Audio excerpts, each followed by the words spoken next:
এখানে কোনো লোক যদি ক্যামেরার মধ্যে ইন করে দেয় সব ক্যামেরা বন্ধ হয়ে যাবে, কারণ এখানে হিংসার ব্যাপার আছে। ঠিক আছে, এতগুলো যখন ক্যামেরা এসছে হট করে কেউ একজন এসে ঢুকে যেতে পারে, তখন তার কোনো ভিডিও উঠলেও ডিলিট করে বেরিয়ে যাবে। আচ্ছা, এটাকে এখানে রেখে দিয়ে তারপরে আমরা বেরিয়ে যাচ্ছি। একদম ভোরের বেলা বেরিয়েছি কোলাঘাটের রাস্তা দিয়ে, একদম আমরা যাবো যে স্টেশনে ট্রেন ধরবো। কোলাঘাটের সকালবেলা একদম ভাগদর, মানে ফুলের মার্কেট।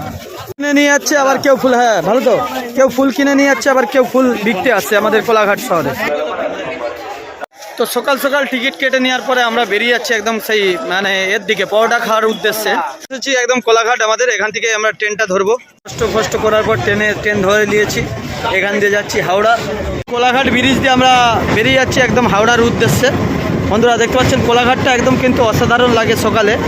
তো জল রয়েছে কম রূপনারায়ণ নদীতে, তারই মিডিল দিয়ে একদম আমরা বেরিয়ে যাচ্ছি। হবে বলে কোলাঘাট থেকে অত দূর শখ করছে, বাপের পয়সা আছে, ঠিক আছে, মাঝে মাঝে একটু শখ করাও ভালো নাকি। চলো ট্রেনে করে চলে যাচ্ছি ভাই পরোটা খেতে। তো সাঁতরাগাছি ভাই ছাড়িয়ে আমরা চলে যাচ্ছি একদম ভাগদর। তো দেখতে পাচ্ছেন একদম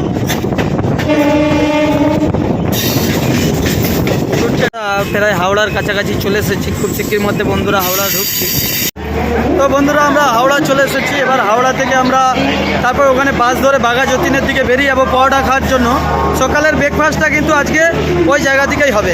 দেখতে পাচ্ছেন এটা হাওড়া স্টেশন, আর হাওড়া স্টেশনের যে পাখাগুলো দেখতে পাচ্ছ পেছনে, খুব সুন্দর বড় বড় লাগে, অসাধারণ। তো চলো এখান থেকে আমরা এসে একদম ফ্রেশ হয়ে তারপরে আমরা চলে যাচ্ছি বাঘা যতীনের দিকে পরোটা খেতে।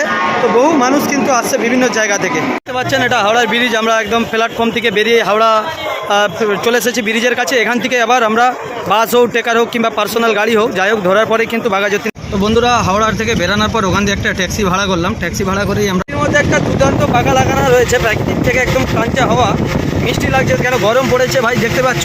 তো আমরা পিজির কাছ দিয়ে বেরিয়ে যাচ্ছি, আর পিজি এসেছি মানে বাবার কথা মনে পড়ে গেল, বাবা পিজিতেই ছিল। তো দেখতে পাচ্ছেন ভিড়ভাড়টা কিন্তু এবার লাগতে আরম্ভ হয়েছে। অনেকেই কিন্তু হয়তো কলকাতা আসে না, তো কলকাতা মানে অনেকেই ভাবে যে গাছপালা নেই। দেখুন কলকাতার মধ্যেও কিন্তু একদম সেই ঝাড়গ্রামের মতন কিন্তু গাছপালা রয়েছে দুই সাইডে, খুব সুন্দর লাগছে। আর যাদবপুর দেখতে পাচ্ছেন ইউনিভার্সিটি, তো যাদবপুরের কাজেই কিন্তু আমরা বেরিয়ে যাচ্ছি, আপনাদেরকে দেখাচ্ছি। বাঘা যতীনে চলে এসেছি, এখান থেকে ট্যাক্সি থেকে নেবে কিছুটা হেঁটে যাই, কিন্তু বাঁ দিকে পড়বে বললো ভাই। আজকে আমরা চলে এসেছি, দেখতে পাচ্ছেন অবশেষে অনেক মেহনত করার পর ওনাকে একদম কাছ থেকে দেখতে পেয়েছি। আগে বলুন কেমন আছে? বিন্দাস আছে, বিন্দাস থাকাটাই একটা বড় কথা। যে পরোটা বিক্রি করার পরেও যে সে বিন্দাস খুশিতে আছে, এটা দেখে হয়তো অনেকের রাগ হয়। কি বলতে চান যাদের রাগ হয়? আই ডোন্ট কেয়ার মানে কোনো ব্যাপার নয়, স্টাইলটাই আলাদা ভাই। কারণ একটাই, হ্যাঁ ওদের জন্যই আমার আজকে এই জায়গা, ওদের তার জন্য স্যালুট জানালাম সবার সঙ্গে। তবে কমেন্ট করতে, তবে এনার মধ্যে কিন্তু অহংকার নেই, জানো। খুবই ভালো লাগছে অনেক। তবে এনার মধ্যে কোনো অহংকার নেই। আর জামাইবাবু দেখতে পাচ্ছ, মানে ওনাকে দেখার জন্য, ওনার বাড়ি কিন্তু অনেক দূরে, কোলাঘাট থেকে অনেক দূরে, তাহালা গ্রাম বর্ধমান থেকে উনি এসেছে মানে ভোরবেলা রাত্রি 3টার সময় উনি উঠে কিন্তু আমার বাড়িতে এসেছে। তারপরে কিন্তু এই জায়গাকে এসেছে এই মানুষটাকে দেখানোর জন্য। ফোনে সবসময় দেখে। আর ওই দাদাভাই দেখতে পাচ্ছেন আমাদের সুরাটে থাকে, এই সুরাটে থাকে সেই দাদাভাই, আমাদের বাড়ি পূর্ব মেদিনীপুরে। তো উনিও কিন্তু এখানে এসেছে দাদাকে দেখার জন্য। তো আমরা কিন্তু অনেক কাজের মধ্যে ব্যস্ত থাকি, কাজের মধ্যে ব্যস্ত থাকার পরে আমার পেজটা ভালো করে কোথাও আসবে না। আজকে তোমরা পেয়ে গেছো লাখলি, না আমরা তো কালকে ফোন করে এসছে দাদা ভাইরা বিভিন্ন দূর দূরান্ত দিকে ভিডিও বানাতেই আসছে নাকি? হ্যাঁ, মেদিনীপুর থেকে এসেছি ভোরবেলা থেকে, এবং কালকে দুপুরবেলা ফোন করে ওনাকে এসেছে। মানে বিরাট পাবলিসিটি এনার এখন আমাদের ওখানে। বাচ্চা প্রচুর আনলিমিটেড, কোনো ঠিক নেই। দেখতে পাচ্ছেন অরুণদার দোকানে। অরুণদা কটা পর্যন্ত দোকানটা খোলা থাকবে? বিকাল 5টা, সকাল থেকে বিকাল 5টা। ওই একই আইটেম যে আছে, পরোটা, ডিম, এগুলো সব পাওয়া যাবে। তো কত মানুষ আছে সারাদিনে এখানে? 1000, 1200, 1300, 1400। আচ্ছা, দেখতে পাচ্ছেন দাদা একদম হেলমেট পরে খেয়ে নিচ্ছে। দাদা ভাই কেমন লাগছে খেতে?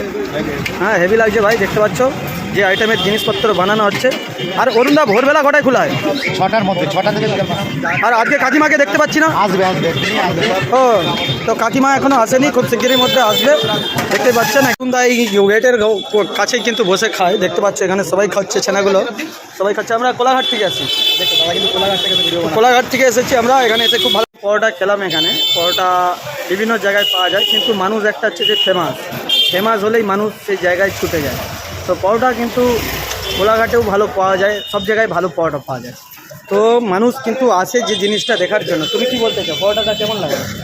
পরোটা ভালো আছে। অল টাইম মালা লেগে থাকে প্রায়।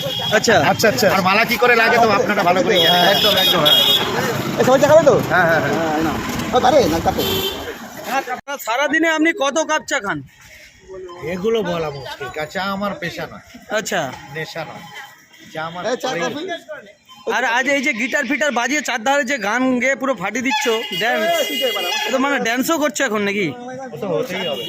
তো ভাই সব ট্যালেন্ট কিন্তু এনার মধ্যে ভগবান ভরে ভরে পাঠিয়ে দিয়েছে, ঠিক আছে, ভরে ভরে পাঠিয়ে দিয়েছে। ভগবান টাইম নিয়ে বানিয়েছে, আমার দিকে তো বাঁহাতে পাঠিয়ে দিয়েছে। আচ্ছা আচ্ছা হ্যাঁ হ্যাঁ আচ্ছা, এবার চা খেতেও ভালোবাসে দেখতে পাচ্ছ, চাও খেয়ে দিচ্ছে কলকাতায় এসে। এটা নিয়ে 2 কাপ চা খেলো।